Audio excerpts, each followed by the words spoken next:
Today we're going to finish up section 3.2, addition of whole numbers. And we had been looking at some methods for estimation at the end. And that's where I believe we're going to jump back in.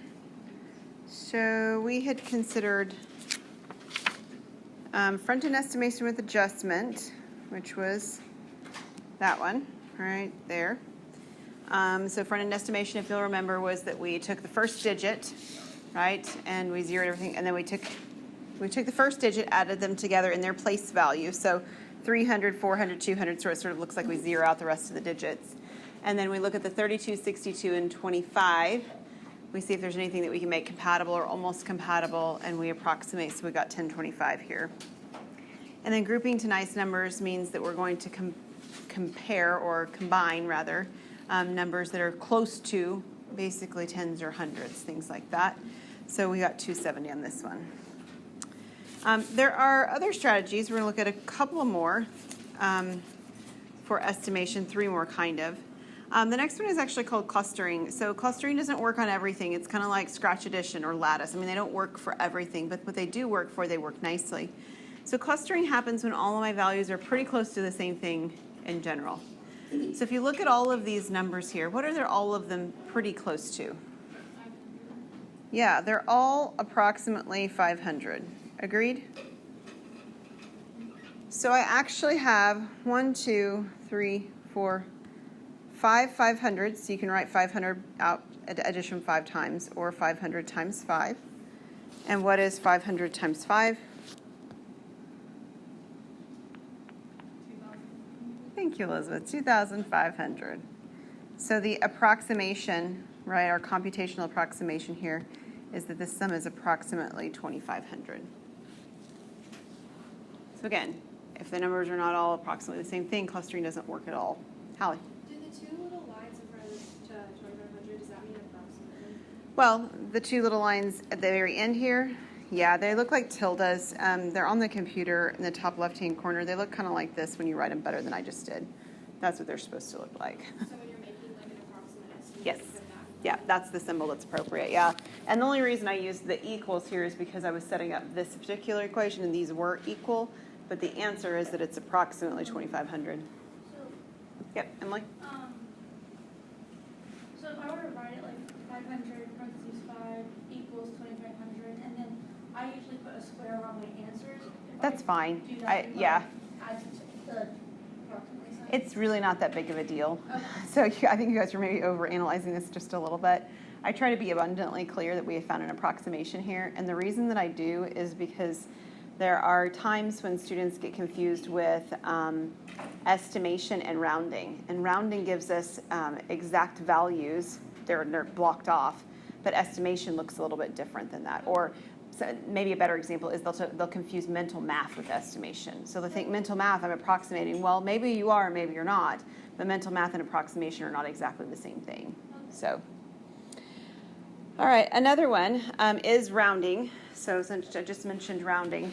So rounding will either tell you what you're rounding to, what place value, or if it doesn't, like this one, then you get to pick. So we're going to do it a couple of different times just to remind you how it works. So with rounding, we could round to the thousands place. So I'll do the rounding to the thousands first. So if I'm rounding to the thousands place, this 4 will either stay a 4 or it'll become a 5. Those are my only options. And the way I decide is by looking at the next number. It's a 7. So 5 and up, I round up. So this one will round the 4 up to a 5. Another way to think about this, 5,000. Another way to think about this is by asking yourself, 4,789, is it closer to 4,000 or is it closer to 5,000? And the answer is that it's closer to 5,000. So that's why it gets rounded to 5,000. We do this sort of like looking at the next digit business, but honestly, it's really just which one is it closer to.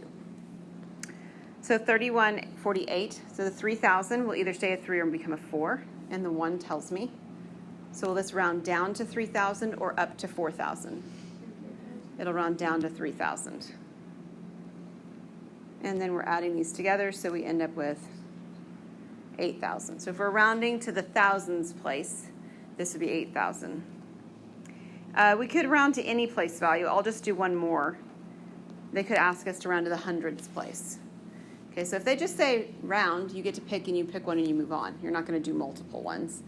but they often will tell you round to a certain place. So if they had said round to the hundreds place, what we'd be looking at here then instead is the number 7, and I look at the next number 8. So the 4 stays the same. The question is whether the 7 stays 7 or becomes 8. And the 8 afterwards should tell me that it becomes an 8 because it rounds up. 89 would round it up to the next value, so this is 4,800. If I'm looking at 3148, it will be 3,000. It'll either be 100 or 200 because the 1 will stay a 1 or become a 2. And if I'm looking at the 4 next, will it round up or will it make it round down? It will round down because it's 4 and down rounds down. So this is 3,100. Then I would add these with our normal rounding rules. We have 0, 0, 9, and 7. So 7,900 or 8,000, depending on which of the two ways of rounding we were asked to do, or which one we chose to do if we were given a choice. Our last method for estimation kind of combines a couple of things we did before. It's called using the range. And what it does is instead of giving you an approximation in a single value, it gives you a range of approximations. It says, well, the answer is somewhere in between this and this. And oftentimes that's sufficient information to be able to move forward with. I'm somewhere in between $10 and $12. Okay, I'll buy the shirt, right? I'm somewhere between $35 and $45, maybe I don't. Right, so a range will often give you enough information to make a decision. So to use the range, what we do is we take, and we'll use the first value, just like we were doing when we did the hundreds place, or the thousands place a moment ago. And we take one option where we round it up, so 300, down, we do the 300, and one option where we round it up to the 400. So 370 rounded down, 370 rounded up. And then we do the same thing with the 647. So 6 rounded down would be 600. The 647 rounded up would be 700.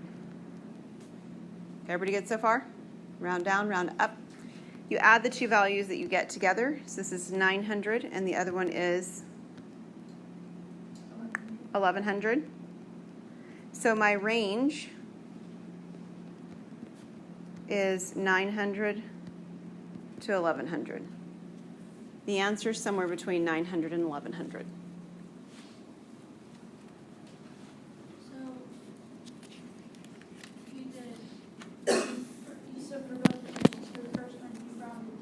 And then the second one you rounded up. Yep. Okay. This one was I took each of the values and rounded them down, and on this one I take each of the values and I round them up. Any questions on that? Okay, we will do group work at this one at the end of class, and this one will be due next class period.